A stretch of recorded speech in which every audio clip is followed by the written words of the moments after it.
Hello, I'm Daisy, and thank you for joining me. If you're here, it's because you are on my tarot playlist and you're interested in learning how to interpret the Hierophant. So as we've talked about the major arcanas, the Rider-Waite deck specifically in tarot, the traditional deck has 78 cards and 22 of them are called the major arcana. So this is not about talking about the major arcana itself, because we're going to talk about the Hierophant right now, but to understand that each one of those represents trials and tribulations and things that we must that we may come across in our life to deal with. And in some readings you may realize that some people may not need to have to go through the experience of the Hanged Man, which is kind of letting go of things. But as we learn each card, we're going to be able to understand what part of our own evolution, or if we're doing a reading for someone, the querent may need to be able to learn how to address very important issues of their own life. So the Fool had started on that journey, and his ultimate goal is towards enlightenment.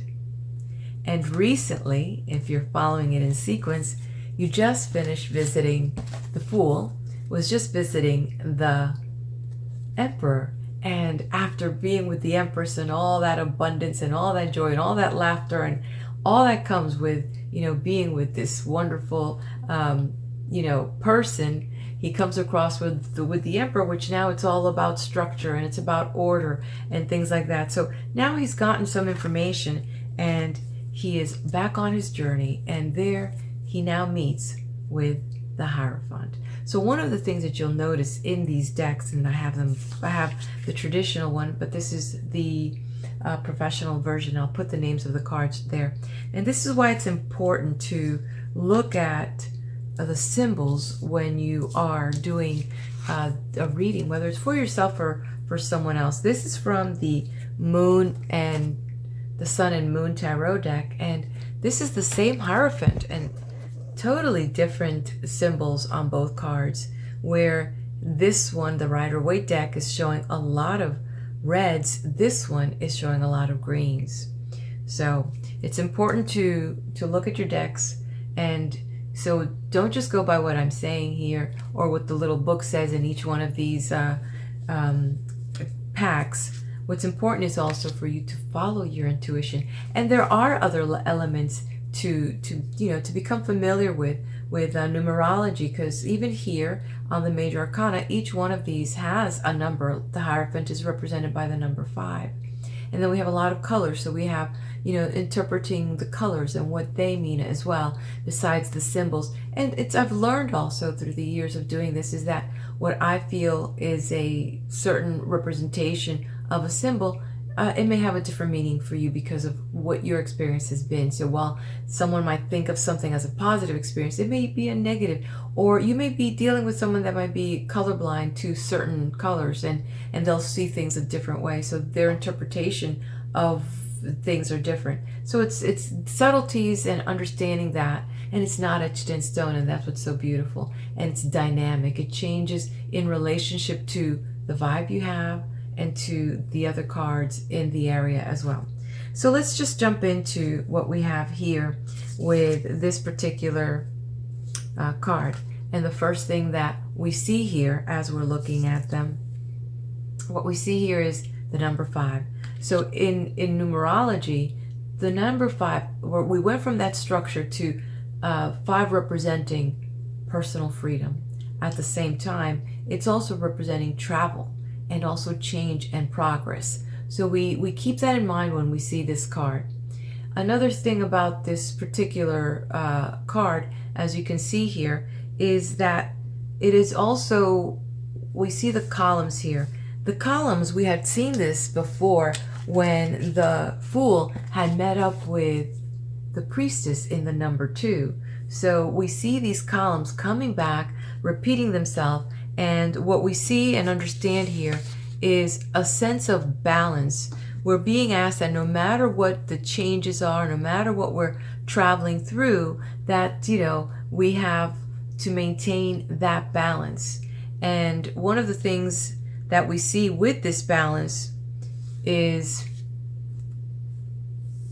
realms on both sides. And it's even repeated with the individuals here as well. So then we have the next thing that's coming up is the crown. When we see this crown here in this type of setting, there's a sense of spiritual authority, unlike the Emperor, which didn't have. But there is something about this particular card that we're seeing, is that there is a sense of spiritual authority, and that this person here has that command for that. And where is that being exemplified? Here, what we're seeing, and let's see, so if he's standing like this, in his left hand, he does have this staff. And with that, the staff is another confirmation that this person not only has the authority, but also has the power to wield that authority and share that. And he's able to lead people with that.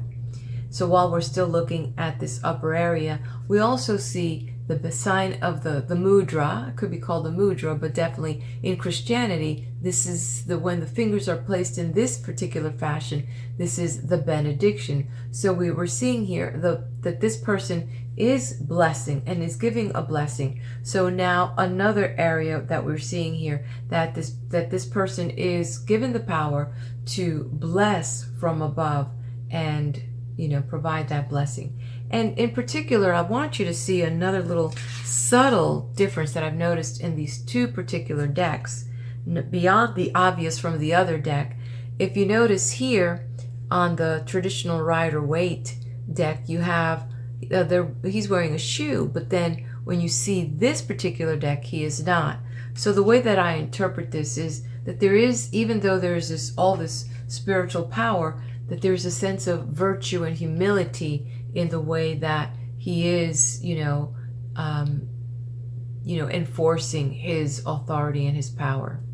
Okay, a couple more things that we can, pull from here, since we're already going down lower, are the keys. This person has the keys to help access that enlightenment. And what we have here is the two set of keys, so that could be unlocking the subconscious and the conscious, and that the keys to heaven is through the ability to use these keys that are being provided so that you can unlock that path towards your spiritual enlightenment. A couple more symbols we're seeing here are the robes here. This one individual has a shmock on that has roses, while this one over here has lilies. So here, what we're seeing with the representation of the flowers is the passion that is needed to embark on this desire for enlightenment, and the purity that we must try to seek in our heart, and in the virtues, so that we can be able to attain that. So these are the symbols that we're getting from here. So obviously the red that's coming from the gown, that passion and the authority and the power to do what he needs to do. And then the other is the yellow, which could be interpreted as gold or as yellow, but nonetheless, both of them, have that sense of happiness or the power of that spirituality. So we have that there, that we have on there. So intellect is also related to the color yellow. So in general, now that we've gone through the number aspect, the color aspect, and also the basic symbols that we see, the Hierophant itself is, when we look at this card, there's a lot of things that it evokes from us, when we look at this. What does it mean when we have the journey of the Fool, and he has come from this singular aspect? This is the first time in the deck that we see the Fool have come up where there's more than one person. So this is a society, this is a group, and so you're looking to the Fool is now looking to integrate himself in society. He wants to be part of the culture. He wants to socialize and do that. He wants this some type of formal education. And what else? Just he wants to conform with the rest of society. So that's usually what we see when we are seeing the Hierophant, and as this, you know, this is represented here. A couple things that you may want to kind of take in as a memory or something to remember. It would be like some of the books relate the Hierophant to the earth element and to specifically Taurus. So that energy would be falling onto this area. So if you're trying to kind of help establish a time or a time frame, we're looking at Taurus, we're looking at the months of what? April and May, right? So that's what we have here. The other thing that now it's, what are the associations when we're doing a reading? Because we're seeing the society issue here. We're seeing a lot of what, you know, we're like this person is coming here to get some very specific knowledge, spiritual knowledge, and he wants access to some of the mysteries of life. So that's what we're seeing here. So when we're getting this in a reading, what we want to talk about is when it's upright, the associations we're going to make are, number one, spiritual wisdom, religious beliefs, you know, joining a spiritual community. Some of the things is maybe coming back into institutions and traditions. You know, it's time to be organized. That could be another reading that could be pulled out of here. Or it could be that maybe you need to seek out teachers, mentors, and guides, and to reconnect with, you know, your faith or something that's going to help you in that road towards enlightenment. So when the card shows up upside down in a reading, what now, it's kind of totally the opposite. We're talking about challenging the status quo. We're saying that you do not need these institutions, you do not need that structure. You might be in a community that is overbearing, that's maybe a little bit too much pressure for you, and it's time for you to trust your own intuition. So it's totally different when it is pulled in the reverse. So what happens now when the Fool starts back up on his journey? Where is he going, and who is he going to meet? Well, I'm going to let you in on it. He's going to come across the Lovers. And if you want to know more, go ahead and move on. Click on the next video.